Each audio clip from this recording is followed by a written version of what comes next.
আজকে দুপুরের মেনু হচ্ছে যে ভাত আর যা কিছু যে মানে এগুলো কি আছে, আলু ফুলকপির ডাঁটা টাটা দিয়ে চচ্চড়ি, কুমড়ো আর বেগুন দিয়ে আজকে খাবারটাই অন্যরকম হয়েছে দুপুরে।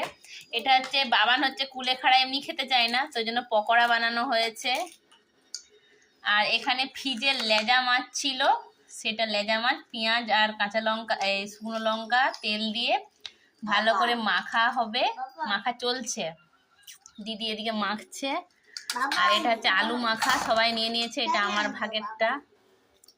আমার নাম করে হয়েছে ডাল টমেটো দিয়ে, এটা আমরা প্রেসার কুকারে ডাল বানিয়ে খাই, মুসুরের ডাল।